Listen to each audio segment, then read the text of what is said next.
Greetings to you as we share a message from the scriptures, the Bible book of Matthew chapter 6 from verse 19 to 21, where Jesus talks about laying for ourselves treasures in heaven as opposed to laying for ourselves treasures on earth.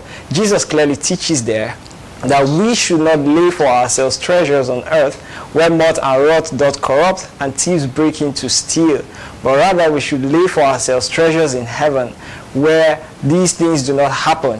And he says, concluding in verse 21, that where our treasure is, that is where our heart is.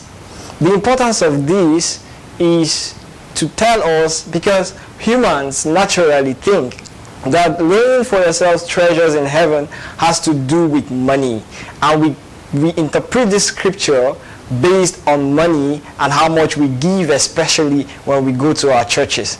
But the message here goes way beyond money. Jesus Christ was not necessarily talking about money, even though money is a part of it, because the Bible speaks so much about money and our stewardship, how much we deal with it and how we use it. But money in itself is neither good nor bad. Jesus Christ, when he speaks in Matthew chapter 6 from verse 19 to 21, was talking more about motive than substance. If you take that reading carefully from verse 1 of chapter 6, Jesus Christ was saying that we shouldn't be like the Pharisees who, when they gave alms, gave it in the view of many so that they could have the praise of men. And he said, because their reward was to have the praise of men, and of course they got the praise of men, then they already had their reward.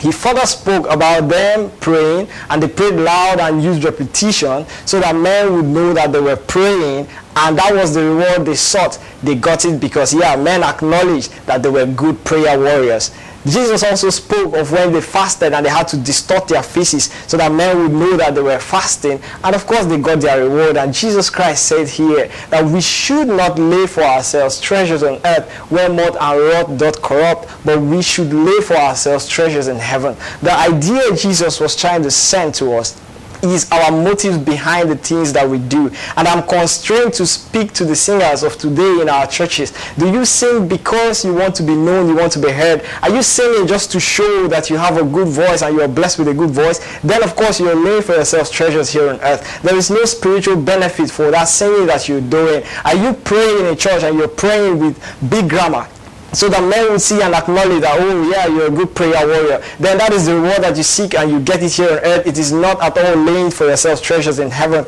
I want to speak to the preacher and the teacher who feels that he speaks and teaches so well. So by virtue of your preaching, you are laying for yourselves treasures on earth, not in heaven, because you want to be seen and to be acknowledged by men. And when they do so, you've already gotten your reward. This goes also to those who give alms. When we give and we're giving to be known and to be seen and to be heard and to be recognized as philanthropists, then that is the reward that we seek. Such giving is not in any way laying for ourselves treasures in heaven. These are laying for ourselves treasures on earth. And I tell you, just as the words of Jesus Christ is true, moth and rot is going to corrupt it. It ends here, and there is nothing that transcends this sphere of life.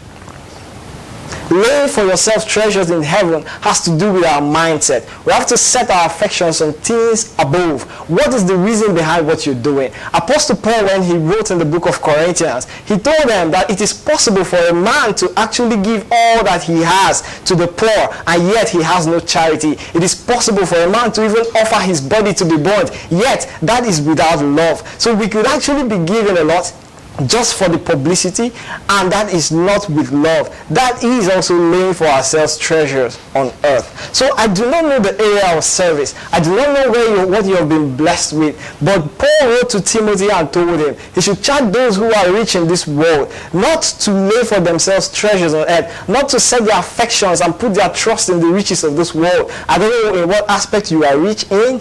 Perhaps you're rich in voice, you're rich in words, you're rich in money, and whatsoever you have. Know that when you put your trust in these things, that you're laying for yourself treasures on earth. The rich young ruler, when Jesus met him, he boasted of how well he had kept the law until the time he was meeting with Jesus. And Jesus told him simply, if you want to be perfect, then go sell off all you have and give to the poor. The Bible records that he went home sorrowful because he had so much riches.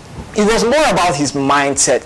He could not let go of what he had. He had so much confidence and trust in it. He had so much value for it, and he held it dear to his chest. I don't know what you're doing with the treasure that you have, but remember the words of Jesus and the words of the Bible when he says that if you cannot be trusted with unfaithful mammon, if you cannot be trusted with riches of the world, no one is going to commit the true riches of heaven to you.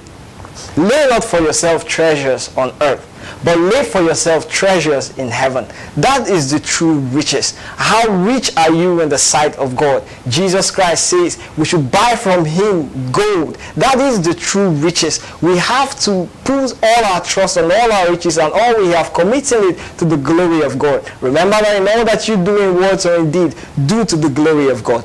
We cannot begin to have good works and works that glorify God when we do not have God within us. So the first thing is for you to have God in your life through his son Jesus Christ that he has given, through whom mankind can be saved, and then we begin to walk in the life that he has destined for everyone who believes, and that is the victorious life. As we continue to study and meditate on this, may God bless us and use his Spirit to illumine our hearts into bigger truths and deeper truths on all of this so that we can live the victorious life. God bless you. Sweet hour of prayer, sweet hour.